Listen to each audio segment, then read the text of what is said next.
안녕하세요. 체이스다운 NBA입니다. 정말 오랜만에 인사드립니다.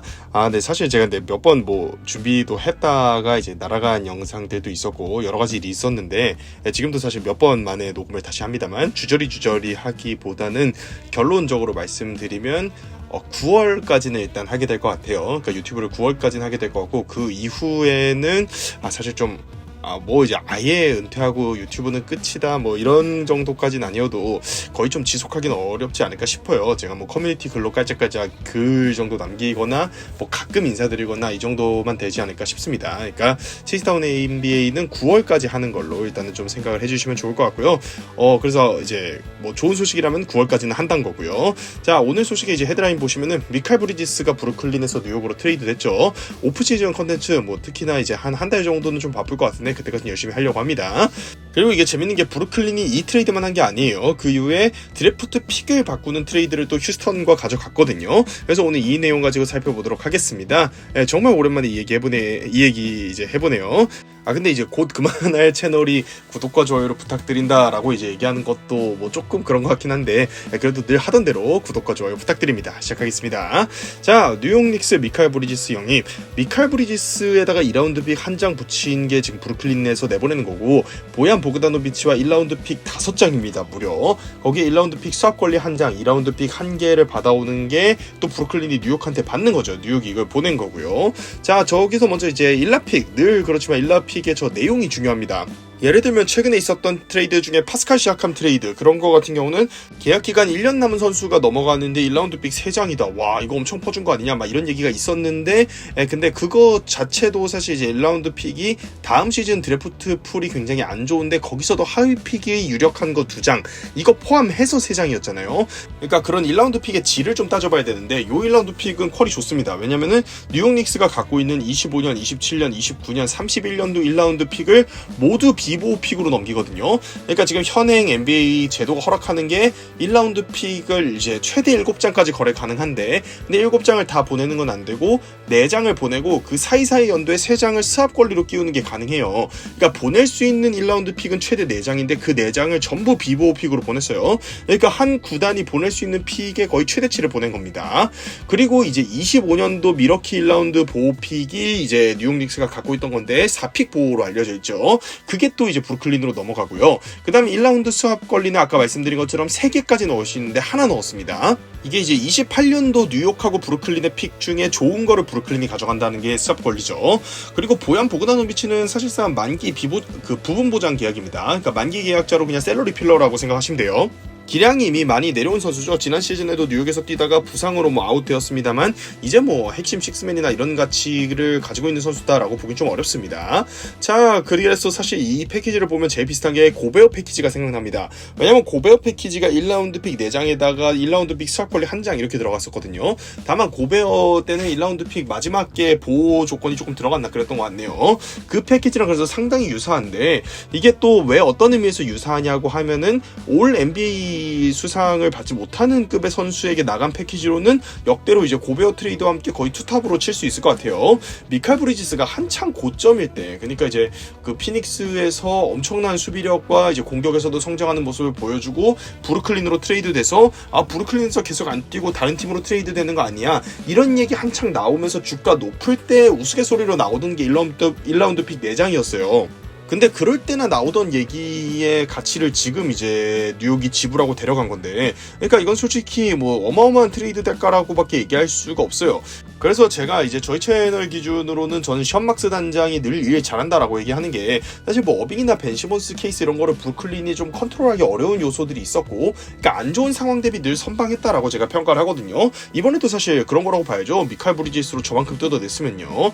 물론 이제 뉴욕 닉스가 저 빌라노바 커넥션을 완성하고자 조금 이제 무리해서 지른 감은 좀 있긴 한데, 뉴욕 닉스는 사실 좀 이제 늘 프런트에서 좀 이슈가 나오는 팀이잖아요. 그러니까 뉴욕이 한창 잘 참더니 옛날에는 S급까지 아니어도 한 A급 이상의 선수만 시장에 나왔다면 달라들었는데, 그런 뉴욕 닉스의 병이 좀 도진 게 아닌가 이런 생각도 드실 수 있는데요. 제가 오랜만에 하니까 또 이제 처음 보는 분들이 혹시 계실 수도 있으니까 이 트레이드 패키지가 어느 정도 규모인지 말씀을 좀 드리면, 최근에 이런 규모로 트레이드 된 거는 뭐 AD, 그다음 하든, 폴 조지, 도노반 미첼, 고베어, 듀란트 뭐 이 정도인 것 같아요. 근데 고베어 정도 빼면 사실 어마어마한 선수들이잖아요. 저 위에 지금 선수들 명단이 듀란트, 하든은 MVP 수상자였어요. 그리고 AD랑 폴 조지는 소위 말하는 공수 겸장이죠. 올 NBA 팀과 올 디펜시브 팀에 모두 동시에 들어갈 수 있는 이런 기량의 선수들이었고, 그리고 도노반 미첼 같은 경우는 플레이오프에서도 30득점 이상을 폭발시킬 수 있는 그런 폭발력을 가진 선수로서 굉장히 또 이제 고평가 받는 선수였죠. 그리고 도노반 미첼은 계약 기간도 4년에다가 계약 금액이 저렴했기 때문에 트레이드 가치가 더 높았던 것도 있습니다. 그러니까 저런 선수들급으로 지금 미칼 브리지스를 뉴욕에 데려온 거예요. 그 욕먹는 고베어 트레이드 자체도, 고베어가 사실 플레이오프 가면은 이제 공격은 물론이고 수비에서도 효용성이 많이 떨어지는 선수라는 거에 저는 전적으로 동감을 합니다만, 어쨌든 정규 시즌에서는 사실 이제 수비에서 거의 비빌 선수가 없을 정도거든요. 엄청난 영향력을 지녔고, 역대로도 정규 시즌에서 그 수비왕을 수상한 걸로 손꼽히는 선수죠. 그런 선수인데, 물론 이제 고베어 트레이드에는 지금 미칼 브리지스 트레이드와 다르게, 미칼 브리지스 트레이드에는 선수는 보얀 보고다노비치만 들어갔는데, 고베어 트레이드 때는 뭐 패트릭 베벌리, 그다음 제라드 반더빌트, 말릭 비즐리 뭐 이런 선수들이 잔뜩 들어갔었죠. 그리고 그 외에도 드래프트 픽 자체도 놓고 봤을 때 그 해 드래프티로 이제 좋은 선수로 평가받던 뭐 워커 캐슬러나 악바지 이런 선수들이 바로 포함이 좀 됐었거든요. 그렇기 때문에 뭐 디테일하게 따져보면 고베어 트레이드가 뭐 이제 대가가 미칼 브리지스 트레이드보다 훨씬 많았던 거 아니냐 이렇게 따져볼 수 있습니다만, 이러나 저러나 요즘 1라운드 픽의 가치, 그리고 세컨 에이프런이 생기면서 구단들이 이제 무리해서 막 슈퍼팀 만들고 이런 게 많이 제약이 되고 있죠. 그래서 트레이드가 최근에 사실 엄청난 트레이드 대가로만 많이 발생하고 이러고 있지는 않아요. 그런 걸 감안했을 때는 엄청난 트레이드 대가임이 분명하고요. 사실 이게 또 어떤 영향을 줄 수 있냐면, 고베어 트레이드 당시 때 고베어가 너무 비싸게 팔리다 보니까 뒤에 있는 트레이드들이 진행이 안 되는 이런 웃긴 상황이 좀 나왔었어요.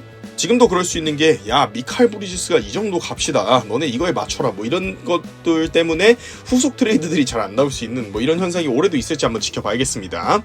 자, 그럼 이제 각자 팀의 관점에서 조금 해석을 해봐야 되는데요. 브루클린은 지금 그나마 있다고 평가받던 즉시 전력감 코어인 미칼 브리지스를 내보내면서 리빌딩 노선으로 들어가는 거죠. 벤 시몬스의 40.3밀짜리 계약도 더 악성으로 바꾸면서 이러면은 드래프트 픽을 받아올 수도 있는 뭐 이런 것도 있고요. 그리고 지금 이제 브루클린 네츠는 가만히 벤 시몬스 계약이 빠지길 기다려도 2025년에 최고의 캡 스페이스를 보유한 팀이 되었습니다. 그러면은 브루클린 캡 스페이스 쫙 비워지고, 그 다음에 드래프트 픽 많이 있고, 브루클린이 25년도에 태풍의 눈이 되는 건가요? 라고 하실 수 있는데, 저 유동성으로 FA 선수를 확보하려고 하지 않을 거예요. 계속해서 악성 계약을 받아주면서 드래프트 픽 장사를 하고, 오클라호마가 했던 것처럼 악성 계약 받아줄게, 1라운드 픽 내놔, 이렇게 하는 거죠. 그렇게 하면서 길고 크게 볼 것이라고 보고요. 이건 이제 브루클린의 뒤쪽에 나오는 후속적인 드래프트 픽 트레이드가 증명을 한다고 봅니다. 브루클린은 어쨌든 이제 한 시대를 완전히 끝냈네요. 어빙 듀란트가 FA로 오고 합류하면서 시작됐던 에라를 이제 끝내는 거죠. 벤 시몬스랑 도리안 필리 스미스까지 내보내게 되면은 사실상 이제 하든, 어빙, 듀란트 트레이드로 남은 유사는 캠 존슨 하나 정도만 남게 됩니다. 정말 파란만장했던 브루클린 빅3 시대가 이제는 뭐 거의 그 흔적도 남기지 않고 끝나가네요. 자, 그리고 브루클린은 뒤쪽에서 이제 설명드린 휴스턴과의 추가적인 드래프트 픽 트레이드를 통해서 대놓고 리빌딩 의사를 강하게 보였습니다. 휴스턴은 제임스 하든 트레이드로 브루클린 픽 받아놓은 것으로 지금 한 번 더 이득 보는 거죠. 휴스턴은 그리고 사실 원래도 브루클린 픽을 볼모로 미칼 브리지스를 조금 후려쳐서 영입할 의사를 보였었어요. 그래서 한동안 이제 브루클린 픽 다시 내주는 대가로 미칼 브리지스를 영입하려고 한다, 이런 쪽 소스가 이제 휴스턴 쪽에서 계속 나왔었죠. 근데 브루클린이 그래서 이런 상황인 것 치고는 지금 뉴욕과 트레이드로 오히려 많이 선방을 한 겁니다. 아마 이제 휴스턴하고 미칼 브리지스 트레이드를 진행을 했다면은, 야 브루클린 너네 자체 픽이니까 이것만 받아가, 뭐 이런 식으로 했지, 그 하든 트레이드 때 내줬던 브루클린 픽들 전부 다 회수 못했을 거예요. 근데 지금 뉴욕과 트레이드 하면서 1라운드 픽 비보호로만 4장 받아왔어요. 브루클린의 입장은 사실 뒤쪽 후속 트레이드까지 봐야 되기 때문에 조금 더 뒤에서 자세히 설명하고요. 뉴욕 볼게요.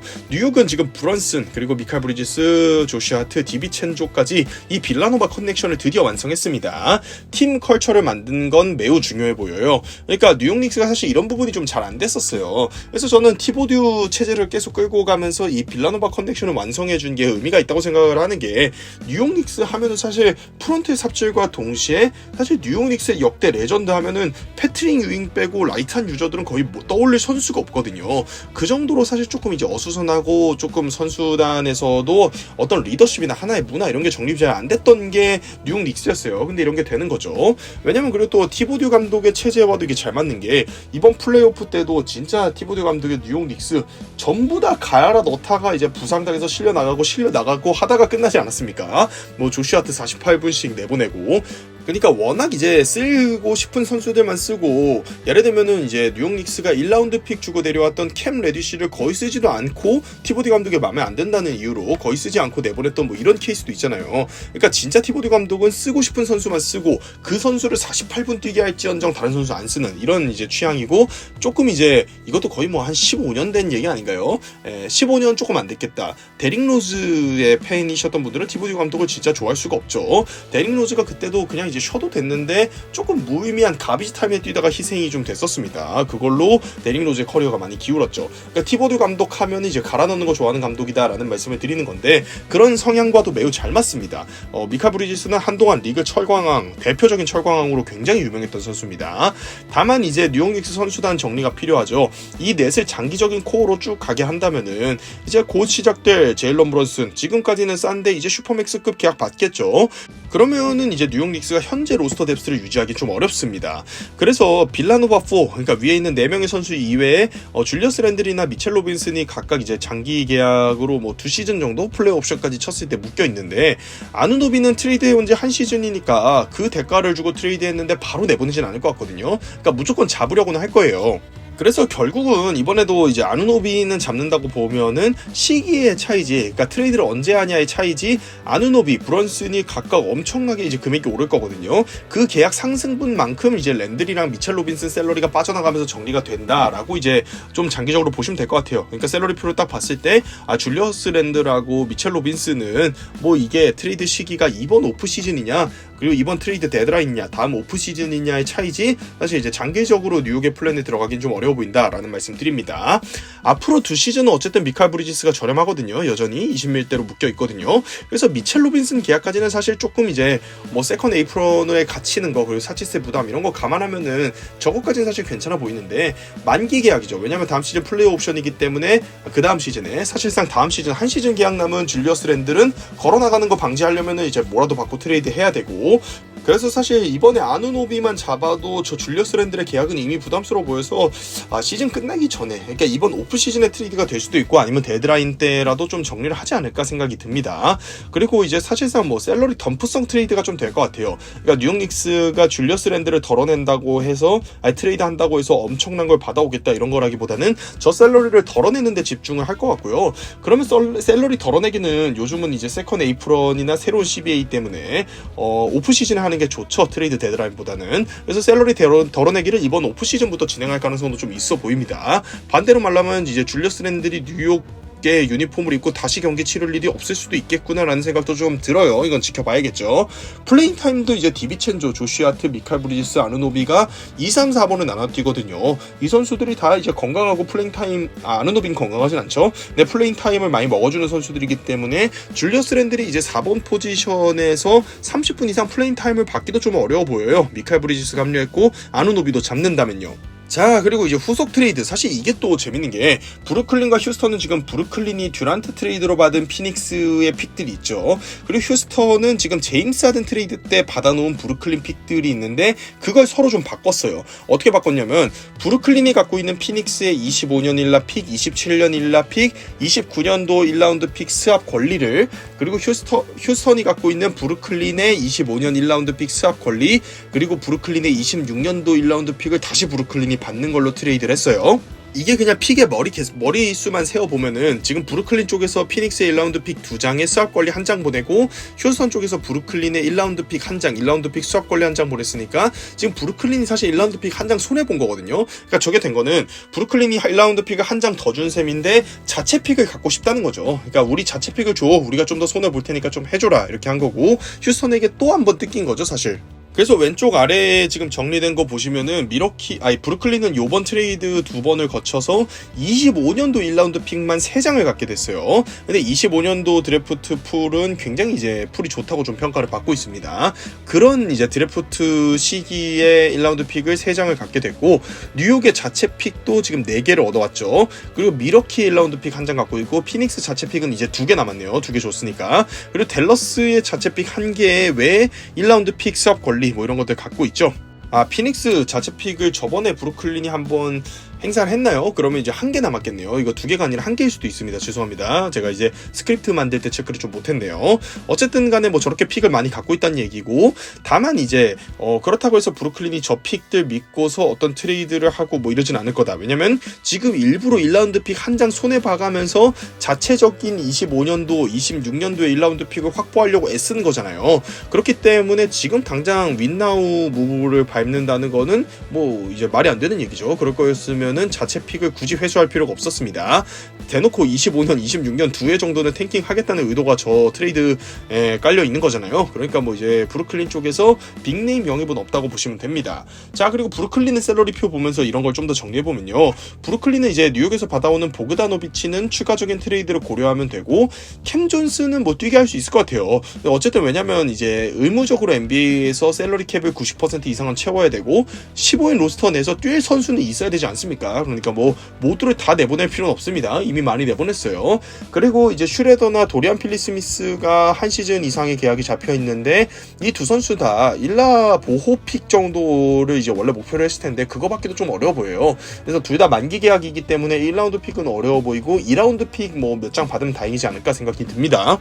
두 선수 다 뭐랄까 특출난 장점은 없지만 굉장히 헌신적으로 뛰고 뭐 이런 선수들이잖아요. 그렇기 때문에 이제 급할 때, 그러니까 저런 선수들은 데드라인 때 가서 트레이드하기가 좋죠. 오프 시즌에는 좀 이제 수요가 크지 않을 수 있습니다. 자, 그래서 캠 존슨, 클렉스턴, 이번에 클렉스턴은 잡을 것 같아요. 이 두 선수 정도로 빼면은 다음 시즌 종료까지 팀에 남아있을 선수가 사실 없어 보이긴 해요. 그래서 뭐 다음 시즌 유력한 꼴찌 후보가 될 그런 로스터가 아닌가 싶고요. 어쨌든 브루클린은 뭐 어빙이 일으켰던 여러 가지 이슈들, 그리고 벤 시몬스가 진짜 부상으로 폭망했죠. 거의 뭐 나오질 못하고 있습니다. 그런 것 등으로 잘 안 풀렸는데, 그런 것 치고는 에셋 회수를 지금 굉장히 잘한 상태다라는 평가를 다시 한번 해봅니다. 문제는 이제 들고 있는 드래프트 픽이 많은 건 많은 거고, 당장 이제 즉시 전력감으로 키워낼 유망주 한 명도 안 보여요. 그러니까 뭐 클렉스턴 정도 있을까요? 그러니까 코어급 유망주가 안 보이기 때문에 캠 존스는 생각보다 나이가 많습니다. 그래서 2시즌 정도 유망주를 모은다고 해도, 그러니까 자체 픽으로 2번 연속 꼴찌에서 4픽 이내 2번 당첨돼서 행사를 했다고 치더라도 과연 이제 루징팀 분위기를 좀 바꿔낼 수 있을지, 쉽게 바꿔낼 수 있을지 잘 모르겠어요. 왜냐면 이제 최근에 좀 일어선 팀들을 보면은, 그러니까 자체적으로 뽑아가지고 육성한 코어급이 셋은 돼야 일어선다고 보거든요.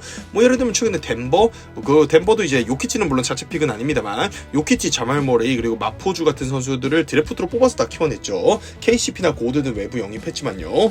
그리고 이번에 잘했던 또 미네소타 있죠. 미네소타도 칼타주, 앤서니 에드워즈, 그리고 제이든 맥다니엘스까지 이런 선수들을 키워냈고, 콜리나 고베어는 영입을 한 거죠.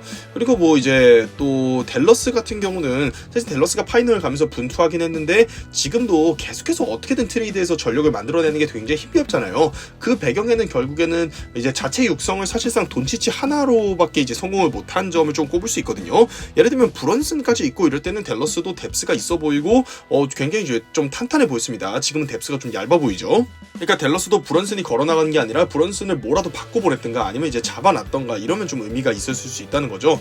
물론 이제 댈러스나 이런 이제 팀들에 대한 평가는 각 팀별 프리뷰 할 겁니다. 그때 이제 좀 자세히 다루려고 합니다만, 아무튼 이제 다시 원래 얘기로 돌아가서 한 셋 정도는 이제 코어급으로 팀에서 발굴을 해야지 그 팀이 이제 컨텐더급 팀으로 갈 수 있다고 보는데, 지금 브루클린은요 타 팀들의 상위권 픽 당첨 확률이 사실 빨리 봐야지 28년이에요. 그러니까 무슨 얘기냐면, 어쨌든 지금 뭐 갖고 있는 댈러스 픽, 피닉스 픽, 그리고 뉴욕 픽, 이런 것들이 지금 다 이제 윈나우 하려는 팀들이잖아요. 그 팀들이 삐끗해서 플레이오프에서 조금 미끄러져도 어쨌든 뭐 탑4 픽급 이런 거 걸리고 이런 거 아니란 말이에요. 그렇기 때문에 저런 팀들의 드래프트 픽이 로또성으로 상위 픽 당첨될 확률이 사실 27년, 28년이나 되어야 좀 생기는데, 25년, 26년 두 해 동안 브루클린이 막 이제 져가지고 탱킹해서 4픽 이내 2번 당첨된다고 해도 2명이잖아요.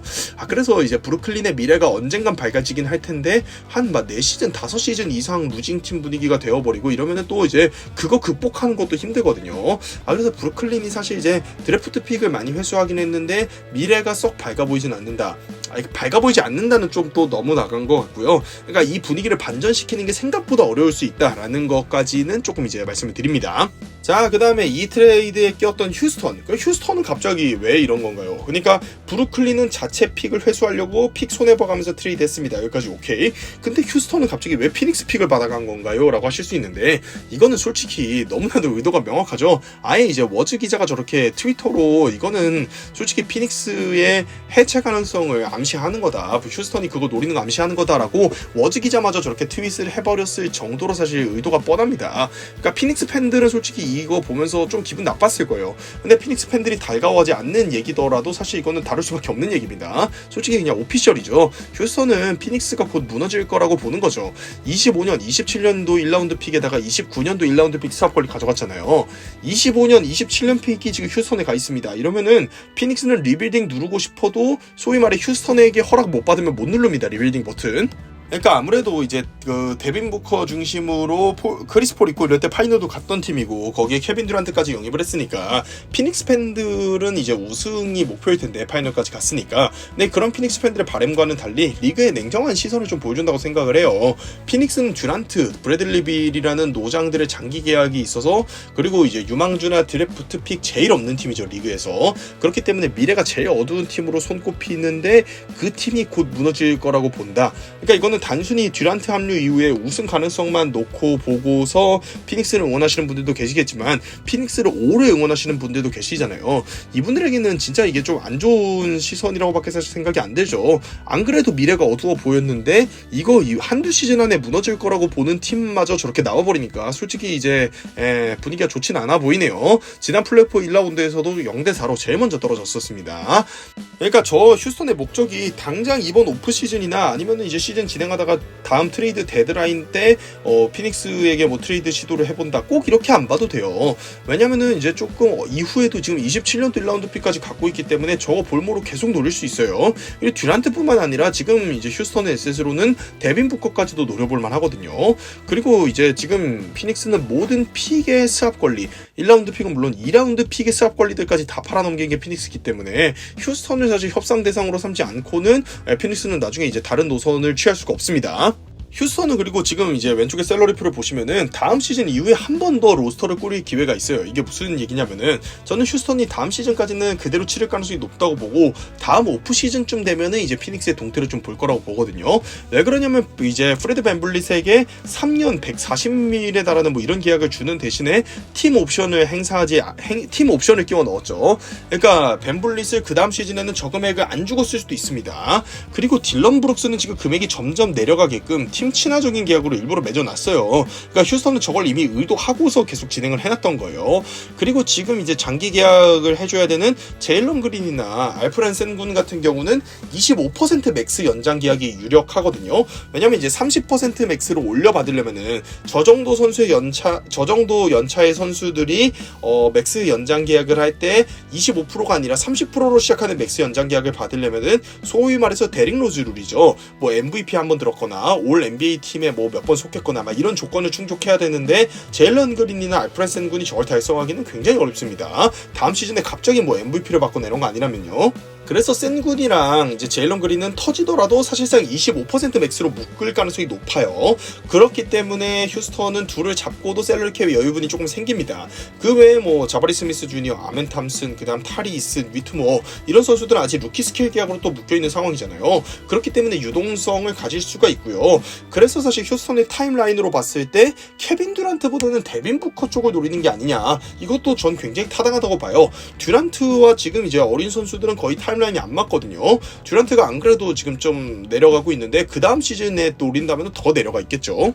그리고 저때 밴블릿과 제일런 그린이 모두 풀리기 때문에 그가 이제 휴스턴의 의중에 따라서 계약을 안 할 수 있기 때문에 그때 가서 백코트에 더 나은 선수가 들어와야 된다라고 판단하면은 제일런 그린이나 밴블릿 중에 내보내고 데빈 부커로 영입할 가능성도 있죠, 충분히. 그리고 이제 듀란트도 나이가 많기 때문에 이제 듀란트를 영입하려고 한다면은 피닉스가 내줬던 것처럼 1라운드 픽 4장 내주고 이럴 필요는 사실 없어요. 피닉스에게 지금 브루클린을 통해 받아온 피닉스 1라운드 픽 2장, 1라운드 픽 수확 권리 1장에 뭐 적당히 이제 하면 됩니다. 그리고 이제 데빈 부커를 영입하려고 한다면은 부커는 젊으니까 뭐 자체 유망주들과 자체 픽이 좀 더 들어가야겠죠. 근데 어쨌든 간에 휴스턴은 둘 중에 하나 혹은 둘 다 노릴 수 있는 에셋이 있고요. 휴스턴이 지금 대놓고 다음 오프 시즌 예고편을 거의 날린 상황이잖아요. 그래서 저는 뭐 굉장히 흥미진진해지지 않았나 싶어요. 앞으로 이제 피닉스 못할 때마다 야 휴스턴 영입 나서나요? 뭐 이런 얘기 계속 나오겠죠. 다만 이제 막 부데놀저 감독 선임했고 에셋이란 에셋은 다 털어서 우승해보겠다고 나서고 있는 피닉스이기 때문에 다음 시즌까지는 무조건 뭐 부데놀저 감독 체제에서 달려보지 않을까 싶습니다. 그래서 그 다음 오프 시즌 정도 주목해보시면 좋을 것 같아요. 마지막으로 제가 이제 뭐 내일부터는 영상 다시 꾸준히 올리겠지만 다음 전개 상황을 조금 예고해드리면 개인적입니다만 휴스턴은 피닉스의 붕괴를 내다보고 지금 저 피닉스 픽들을 선점해 놓은 거라고 생각을 하거든요. 그러니까 반드시 뭐 휴스턴이 듀란트나 부커를 무조건 노리겠다 이런 거 아니어도 돼요. 왜냐면은 피닉스가 내려갈 거라고 생각한다면은 피닉스 픽의 가치가 높으니까 그 차원에서 딜을 진행해 놨을 수도 있는 거잖아요. 그러니까 어쨌든 피닉스가 내려갈 거라고 본 건데 듀란트 부커를 노리느냐는 좀 더 지켜봐야죠. 그래서 저는 저 피닉스 픽을 높게 평가하는 다른 팀들이 저 픽을 바로 노리고 들어올 수도 있기 때문에 휴스턴이 당장 요번 오프 시즌에 저 픽들로 다른 선수를 영입해도 이상하지 않다라고 생각합니다. 이게 왜냐면 선수는 계약을 하거나 트레이드 하고 나면은 뭐 며칠 동안 트레이드 못함 막 이런 조건들이 붙어요. 근데 드래프트 픽은 그런 거 없거든요. 그렇기 때문에 휴스턴은 이번 오프 시즌에도 주목해서 봐야 될 팀인 게 저 피닉스 픽을 골자로 해가지고 지금 이제 시장에 나오는 선수들을 바로 노려볼 수 있는 태풍의 눈이 될 수도 있습니다. 원 소속팀과의 FA 협상은 지금 이미 가능한 상황이에요. 그래서 연장 계약을 하면 되는 상황인데 르브론 제임스, 폴 조지, 제임스 하든 뭐 아니면 연장 계약을 해야 되는 도노반 미첼, 뭐 아누노비, 클레이 탐슨 이런 선수들이 원 소속팀과 아직 합의 안 하고 있거든요. 합의를 혹은 못 하고 있거든요. 그러니까 지금 이게 리그의 상황이 재밌는 게 이번에 우승한 보스턴 지금 주루 할러데이랑 포르징기스까지 영입을 하면서 굉장히 이제 만족스러운 전력으로 보이는데 이 보스턴이라는 한 팀을 제외하면은 자체적으로 전력이 엄청나게 만족스럽다 이렇게 생각하는 팀이 지금 없을 것 같아요. 그러니까 리그에 30개 팀이 있는데 한 개 팀 정도만 조용할 거고 29개 팀 정도는 우리 팀 뭔가 부족해 보이는데 더 해야 될 것 같은데 라는 생각하고 있을 거거든요. 그렇기 때문에 지금 제가 볼 때는 선수들이나 팀들이나 생각이 굉장히 좀 많지 않을까 그런 오프 시즌이라고 이제 생각이 듭니다. 근데 이게 또 막상 캡룸으로 FA를 영입해서 그러니까 FA 시장이 개장을 하잖아요. 여기서 캡룸으로 FA를 영입해서 컨텐더가 될 수 있는 팀은 사실 필라델피아 한 팀 정도밖에 안 보이거든요. 조엘 엠비드와 타이리스 맥시를 보유한 필라델피아가 FA로 대여급을 영입한다면은 바로 급부상할 수 있다라는 얘기를 좀 듣고 있죠. 그래서 저는 막대한 에셋을 바탕으로 태풍의 눈이던 지금 뉴욕 닉스도 시장에서 빠진 상황이기 때문에 또 그리고 브루클린이 미칼 브리지스를 어마어마한 대가를 받고서 영입했기 때문에 아까 앞서서 언급한 고베어 때처럼 너무 이제 인플레이션이 심해져가지고 각 팀들이 트레이드를 못하는 이런 상황이 발생할 수도 있거든요. 그래서 저는 지금 이제 또 트레이드 시장이 좀 얼어붙지 않을까 하는 생각을 합니다. 그리고 FA 선수들도 큰 몸값, 만족스러운 몸값 받으면서 예를 들면 위에 뭐 언급한 선수들 중에 뭐 폴 조지가 4년 맥스 계약, 제임스 하든이 4년 맥스 계약으로 팀을 옮긴다. 혹은 클레이 탐슨이 원하는 만큼 3년에서 충분한 금액을 받아낸다. 이런 거 하기 좀 어려운 오프 시즌 아닌가 생각이 들어요. 세컨 에이프런 도입이 각 팀들이 사치스에 그런 게 뭐야 라고 생각하는 식으로 막 쓰던, 그러니까 최근에 보면 뭐 골든 스테이트 그리고 클리퍼스 그리고 브루클린 이런 팀들 보면은 진짜 사치스 생각 안 하고 막 쓰는 것 같아 보일 정도로 영입했었거든요. 근데 이제 이렇게 계약 주고 이런 풍토가 세컨 에이프런 도입 이후에 많이 없어졌기 때문에 이번에도 사실 FA로 나선 선수들이 르브론 정도 빼면은 본인이 받을 수 있는 맥스 금액을 다 받을 수 있는 선수는 르브론 한 명 정도밖에 없지 않을까 하는 생각이 좀 드네요. 르브론은 뭐 기량도 기량이지만 스타성이나 뭐 이런 게 워낙 이제 넘사벽이고 소위 말해 이제 38세 이상 룰이라고 하죠. 영어로 이제 over 38 룰 뭐 이렇게 불러야겠네요. 그 룰 때문에 르브론은 뭐 4년 5년 맥스 받고 이런 거 아니고 3년 맥스 정도 받을 수 있기 때문에 또 이제 계약 기간이 4년 맥스 이런 건 아니고요. 그런 르브론 정도 빼면은 위에 만족스러운 계약 받아갈 선수가 사실 없지 않을까 하는 생각이 듭니다. 그래서 뭐 폴 조지가 지금 옵트인하고 트레이드 요청할 수 있지 않냐 이런 얘기도 그런 맥락에서 나오는 건데 이것도 이제 곧 영상에서 다룰 날이 있어 보입니다. 자, 이상으로 영상 마무리하는데요. 뭐 오늘 이제 영상을 여기까지 봐주신 분들이 계시다면은 제가 이제 말씀도 안 드리고 사실 근데 여러 번 드리려고 했는데 뭐가 좀 잘 안 맞았어요. 조금 이제 저작권 이슈나 이런 것도 있어서 제가 해결을 빨리 못한 부분도 있었고요. 그렇기 때문에 사실 여기까지 오늘도 봐주신 분들이 계시다면은 제가 정말 이제 고개 숙여 감사하다는 인사밖에 드릴 말씀이 없고요. 아까 뭐 오프닝 할 때 말씀드렸던 것처럼 솔직히 이제 유튜브를 적극적으로 할 날은 몇 달 안 남은 것 같아요. 한 3달 남은 것 같은데 그 기간 동안이라도 조금 이제 그래도 일주일 중에 주중에는 성실하게 할 수 있는 그런 체이스다운 NBA가 3달 동안 한번 되어 보겠습니다. 진심으로 감사드립니다. 영상이 재밌고 유익하셨다면 구독과 좋아요 부탁드립니다. 감사합니다.